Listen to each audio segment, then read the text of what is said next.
Hey guys, I'm back with another WWE 2K18 gameplay. As we begin off with every video, I have to talk to my mentor slash not my mentor because I don't know what he's doing. He's not helping me in any matches. Baron Blade. Now that is a terrible name. Again, he looks terrible. I really didn't even want to really put this in, but since this is my first ever pay-per-view match, especially since it being against Bobby Roode and being the NXT Championship, I have to include it. In my videos, unless he says something key or noteworthy, you may start seeing less of him in the videos. Let me know if you lot like it, let me know if you lot don't. I'll put him in if you lot like it, but if that doesn't really get a comment, I'm just going to take him out. Because look at him. Nasty. Okay, now I've got my revenge on Bobby Roode for what he did to me. If you lot didn't know, in the previous videos, he did attack me. He's been playing these mind games. Again, he's a heel, I'm a face. This is Ace D Lewis. This is the house that I built, that I now run. The boss of this house. That's exactly how I would talk if I was in the game.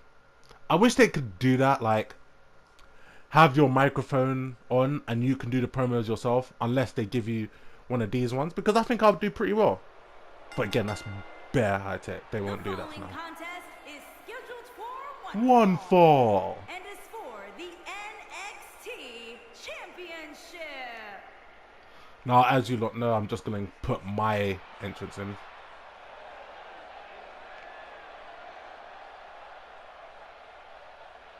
This is a big-time opportunity, Byron, as the title will be on the line here. You're right, Michael, and judging from the response on social media heading into this match, we're likely to see a new champ crowned here tonight. But, Corey, is it a fair question whether or not he's ready for a match of this magnitude? Yeah, I think that's fair, Cole. Listen, anytime you head into a match as the underdog, especially a title match, there's going to be some doubt that creeps into your head. It's just human nature.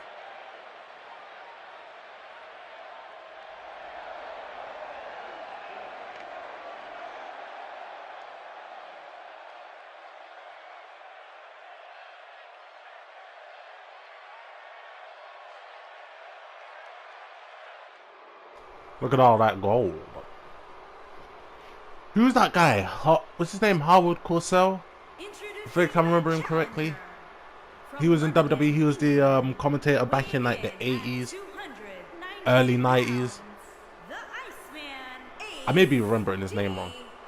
Look at my character. Oh my God, man, the disgrace, the disgrace. I hang my head. I know, like, as I'm seeing this, I hang my head in shame. Now, when I saw this, you've got to admit, they got Bobby Roode exactly perfect. That's exactly how he looks. I don't know, it like that looks like they took time with that face scan.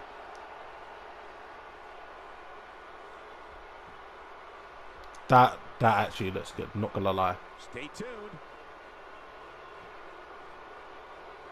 I don't see why you're pointing. It's my belt soon enough.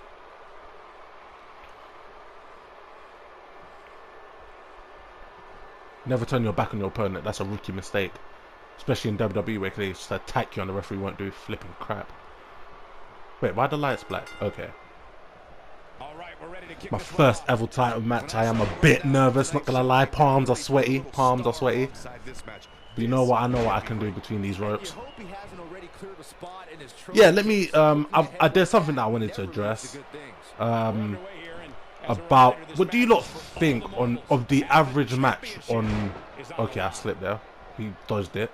What do you lot think about the average match on Raw and SmackDown? Now, see, my issue is it's not necessarily the moves. It's not the striking, it's not anything like that. But what my issue is how basic it is. Like, who really believed Antonio Cesaro was going to beat Roman Reigns for the Intercontinental Championship? If you lot genuinely thought him, let me know in the comment section. I really did not. I 100% thought Roman Reigns was going to win. I just didn't know how it was going to happen. I just knew it would probably end by one spear, and I think it did. Go for the rolling wrestling roll. Can't wait to get so many better moves. The VC that they give you in this game is so stingy.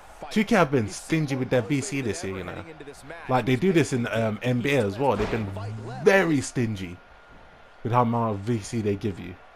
Like in here, I think I've had a 4-star match before. Again, not in my career. I've had a 4-star match. Yeah, maybe in my career. And the amount of VC that they give me, no, it was a 4.5-star, sorry. And the amount of VC that they gave me was about 600. I'm like, 600 for a 4.5-star match. They're on NXT. Are you serious? Maybe when I get to SmackDown or Raw or pay-per-view will increase. But that was just wild to me. But yeah, like I said, back to what I wanted to address. What do you lot think of it? Now, again, it is predictable. But the thing is about it, it can be predictable but good. Okay, I was just punching the ropes and air. It can be predictable but good. There's a difference. Like, how can I put it? You know, who remembers Hulk Hogan? Hulk Hogan would get dominated throughout the whole match. Then after no-sell his opponent's moves, they'd be like, point at him, you, and then just make this miraculous comeback. That was happening in, that crap was happening in the 80s. We are now in 2017, almost 2018, and they're basically doing the same thing. You want proof?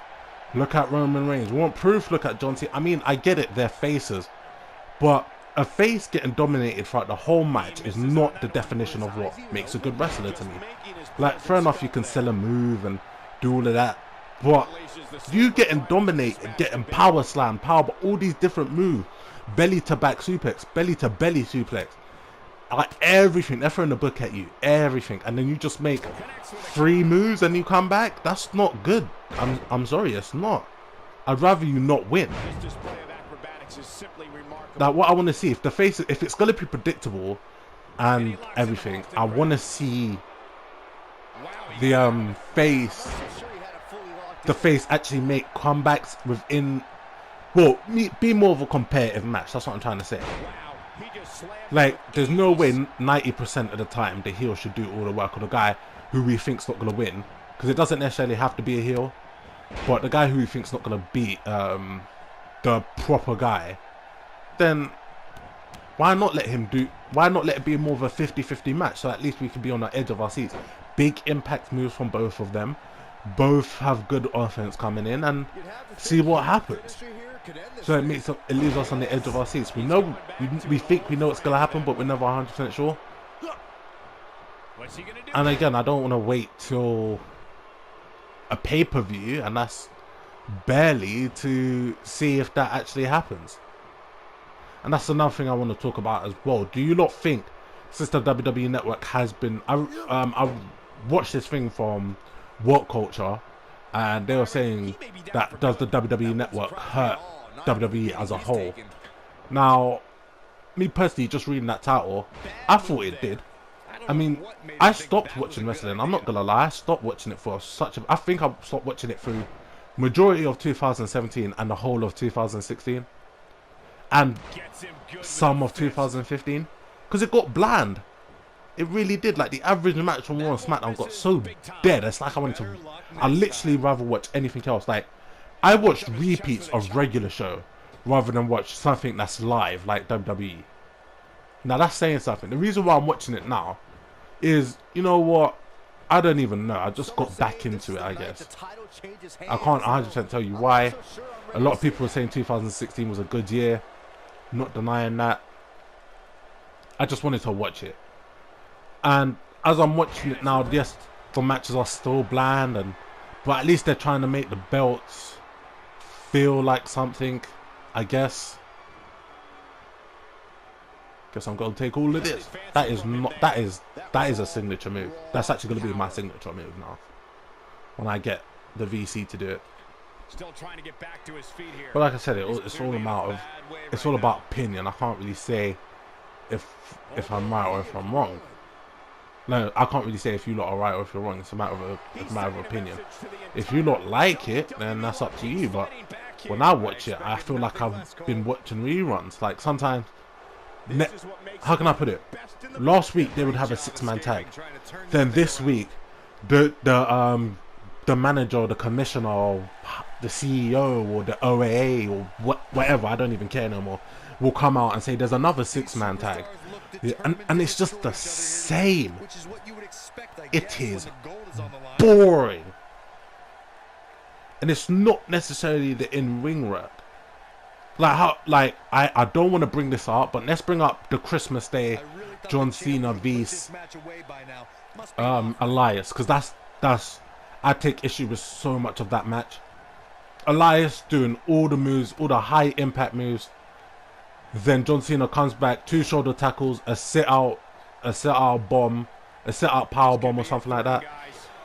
I think he done a 5-knuckle shuffle and then 1 attitude adjustment. By the way, the attitude adjustment has been treated like crap over the past couple of years.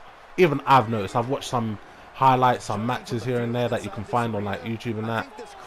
You watch them, and he's literally have like AJ Styles kicked out of like 2 or 3, and one of them was from the top rope, and you're like, wow, is that really gonna pin Elias for a 3? By the way, this ain't even a full-time or whatever John Cena you lot had back then. This is the part-time movie acting John Cena. Whoops, that missed. That's putting it mildly, Cole.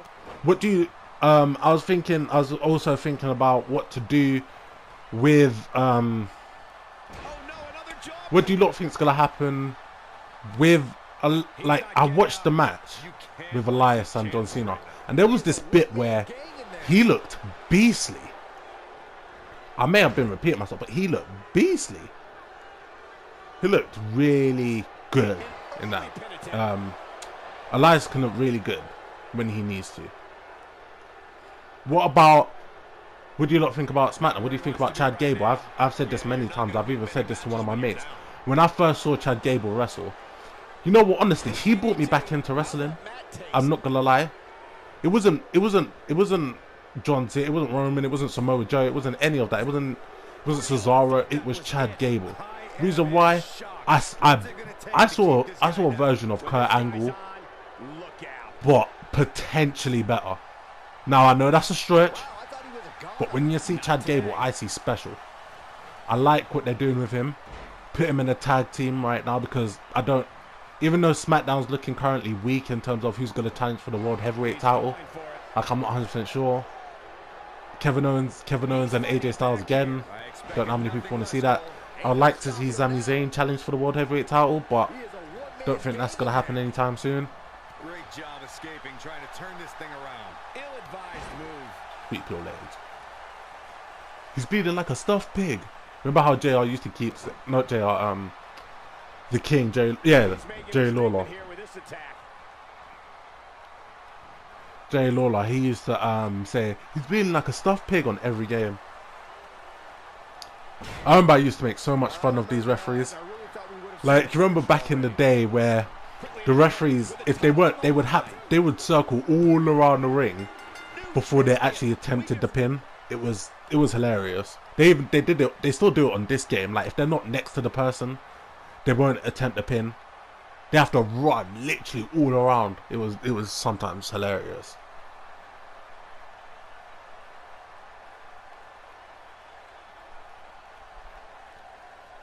And your new NXT is it heavyweight? Well, your new NXT champion, Ace D. Lewis. It's exactly how I'd be. Let me know if you lot want music during the matches. And we're talking to Baron Blade again. Well done, I love this so much. But yeah, again, I'm not criticizing the wrestlers and their wrestling ability, but when the matches are like feel so boring at times, like we know who's going to win just based on who's dominating the most, then it gets boring. It's like, how can I put it? You know when you're watching it on SA TV or something, and they do a suicide dive, and then it cuts to break, and then they go back and the bad guys dominate, and it's just, that was so boring. Like, legit, sometimes I don't blame the fans for chanting this is boring. I'll be chanting so much worse than if it was boring. I'll be like, this is shit. I'll literally go mental, because I paid for my money. I want to see a good freaking match. Nobody says you have to go all out like a pay-per-view, but to set the same style of pace every single match. I mean, the only time it changes if you have two faces facing off in a match. That's the only time the in-ring style may change, and that's if, when they say heel versus face, the heel usually dominates the majority of the match, then the face miraculously comes back. Again, like a Hulk Hogan.